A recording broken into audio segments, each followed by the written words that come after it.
¿cómo estás? Aquí, haciéndole justicia a mi mamá hasta el último. Ha sido muy difícil porque la echo de menos. Siento que va a venir a buscarme o la voy a volver a verla, pero sé que las cosas ya no van a ser así.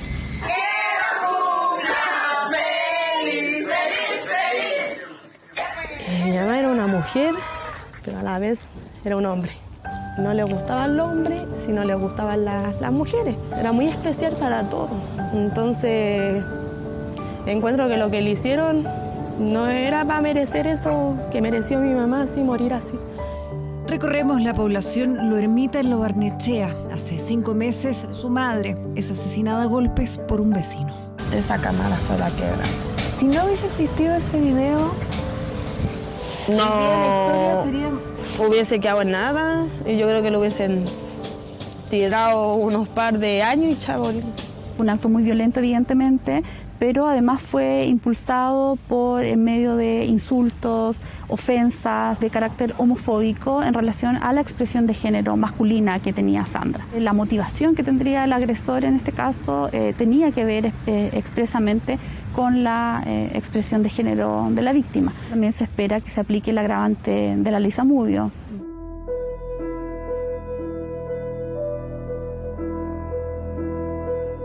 La madrugada del 3 de marzo de 2012, un joven de 24 años es encontrado inconsciente con múltiples heridas en el Parque San Borja. Más tarde se confirma que sus 4 atacantes lo torturan por horas. Le provocan múltiples heridas, incluso dibujan con vidrio símbolos nazi en su pecho. Todas agresiones motivadas por su orientación sexual. Agoniza 25 días en la posta central. Se cumplieron 12 años desde ese 27 de marzo. El médico nos informa que Daniel va a ser desconectado en 3 horas más. Estábamos con la familia. Fue una noticia bastante desgarradora.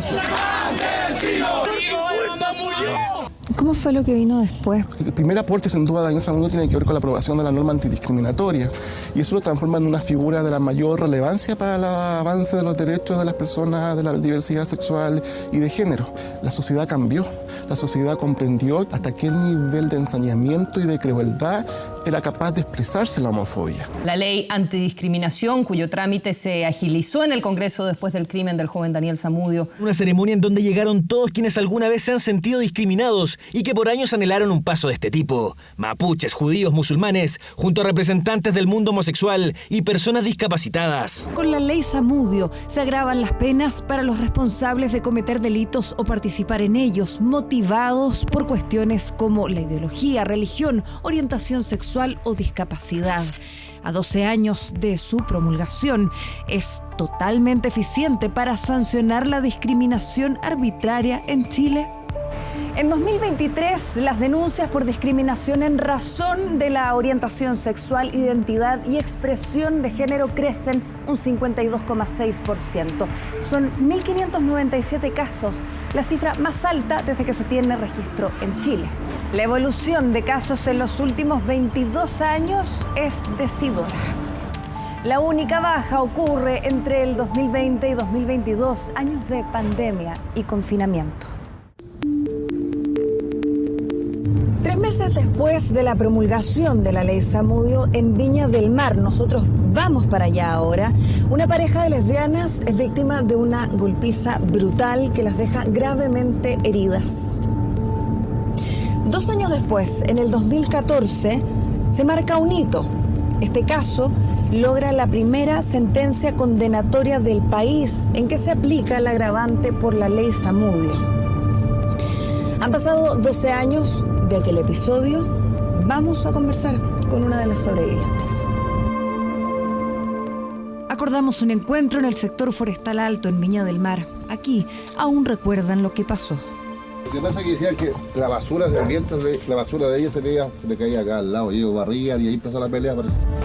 Ese 16 de octubre de 2012 son pasadas las 4 de la tarde. Esta pareja de mujeres está en el negocio que maneja una de ellas, cuando ingresa una pareja, un hombre y una mujer, increpándolas sin mediar provocación alguna por su orientación sexual. Que era el lacra de la sociedad, y con muchos insultos en relación a la relación que mantenían ellas dos. y las comienzan a agredir con golpes de puños y pies. Una de ellas quedó con fractura ocular y también durante todo el ataque con consignas neonazis. Entonces fue un ataque muy de mucha brutalidad. Los agresores son detenidos tras la denuncia. Sus redes sociales son públicas. El agresor tenía muchas fotos con banderas neonazis, los tatuajes, con corvos, con pistolas. Pareciera ser, y así lo voy a entender, de que esto nace precisamente por una situación que dice relación por la condición sexual de las víctimas, por lo que el tribunal va a entender por acreditado la circunstancia agravante. Sin esos registros, ¿habría sido igual de posible aplicar la ley Zamudio como agravante?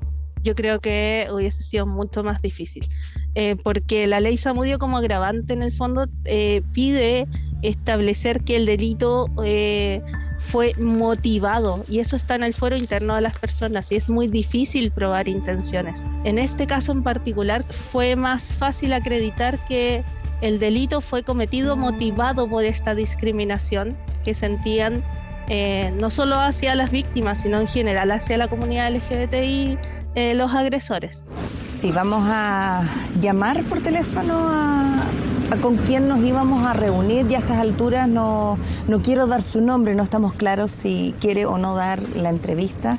Finalmente responde nuestra llamada, pero desiste de dar la entrevista. Los antecedentes aportados bastan para que la jueza considere lo ocurrido como un ataque motivado por la orientación sexual de las víctimas. La agravante se aplica por primera vez en Chile. Las penas por las lesiones y amenazas son más altas. Él recibe 3 años y medio, ella 1 año y 7 meses. Pero no siempre es así. En la mayoría de los casos, la ley Zamudio no se aplica. Nos empezamos a dar cuenta poco a poco que el procedimiento judicial que se establecía para poder enfrentar las prácticas no era necesariamente el más adecuado. Los temas probatorios o de acreditar, de probar que, por ejemplo, en el caso penal, un homicidio se haya cometido bajo las circunstancias de la ley Zamudio. Eso vuelve tremendamente complejo demostrar la discriminación, porque es muy difícil, sino imposible demostrar la motivación. Eso ha hecho que la Fiscalía a veces simplemente no persevere en algunos casos. E incluso ante evidencias categóricas hay una discusión.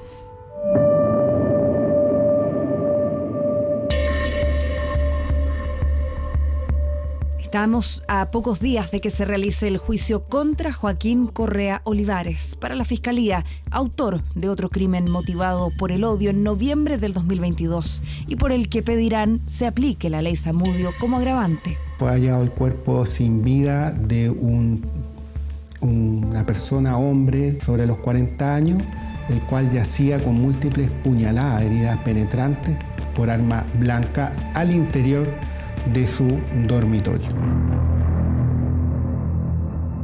Se contactan por Grindr, una aplicación de citas homosexuales. También se utiliza para transar droga. Joaquín Correa no fue a matar a esta persona. Joaquín Correa fue a vender marihuana. Cuando se adquiere droga vía delivery, el contacto entre las personas es rápido. Así como se le ve ingresar, se le ve salir del condominio, ya a pie. Pasó más de 1 hora al interior de ese departamento.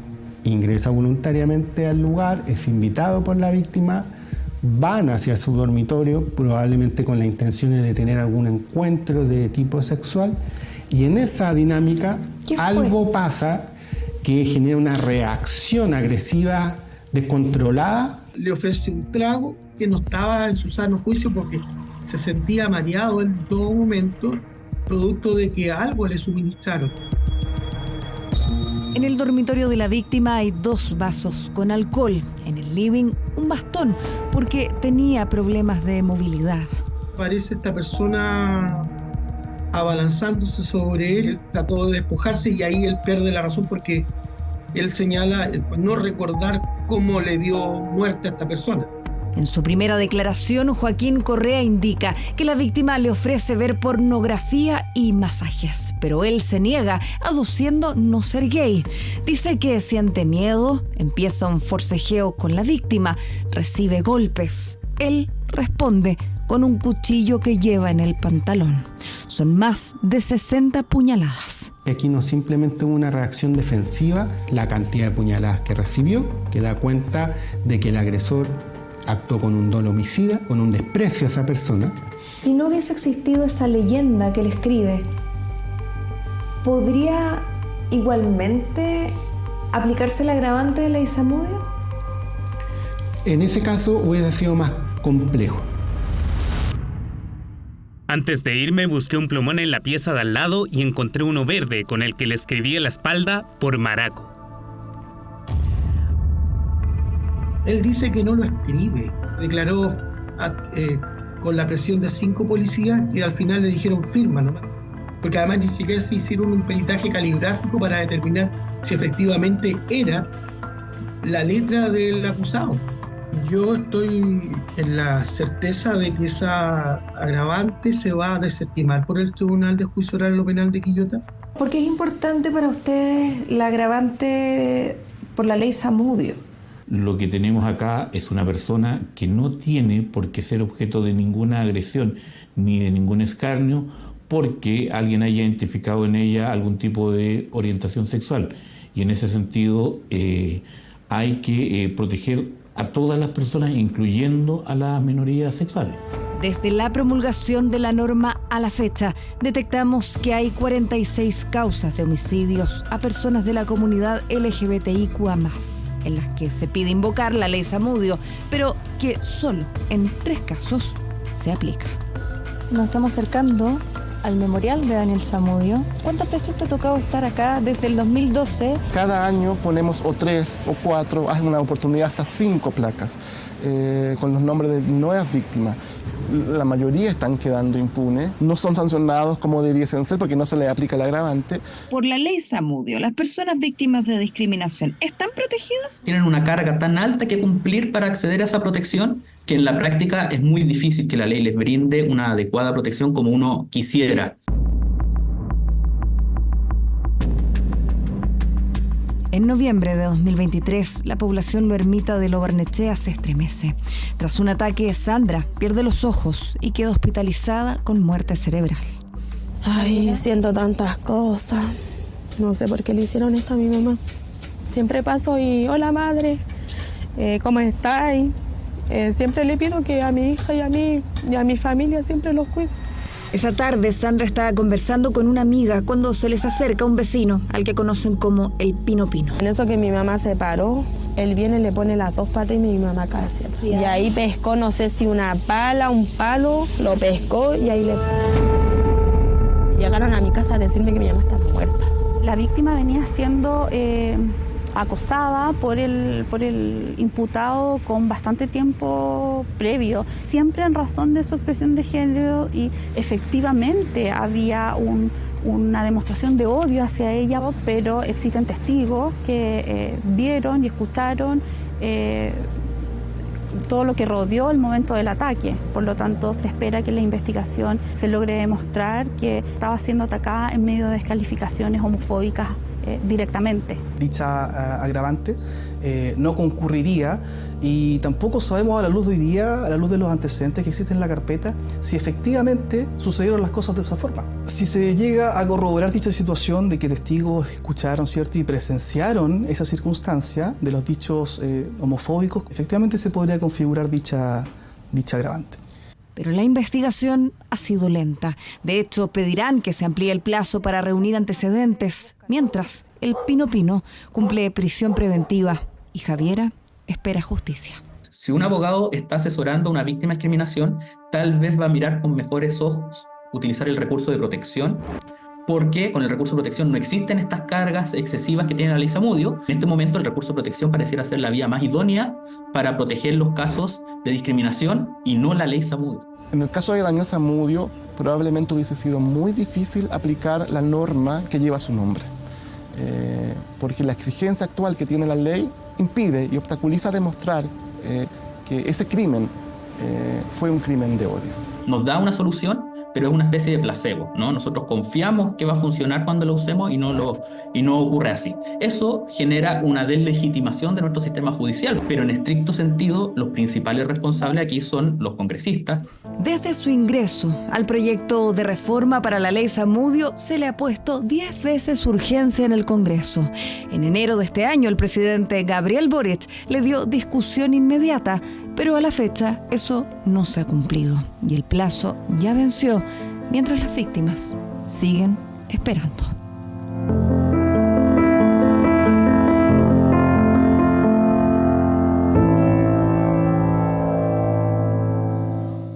Crímenes de odio que lamentablemente